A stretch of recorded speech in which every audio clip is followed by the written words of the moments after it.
மக்களுக்கு சேவை செய்ய ஆணையிட்டானே ஆண்டவன் ஆணையிட்டானே. மக்களோட நெஞ்சத்துல குடியிருக்காரே நின்று நினைச்சிருக்காரே. எம்ஜிஆர போல நீங்க இருக்க வேணுமே, எதிரியில்லா ஊர்வலத்தில் நீங்க வரணுமே.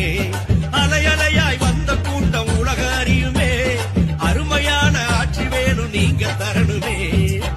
ஓடி வாராரு ஓடோடி வாராரு உங்க விஜய்ங்க அவர் நம்ம விஜய்ங்க. தேடி வாராரு தேடலோட வாராரு உங்க விஜய்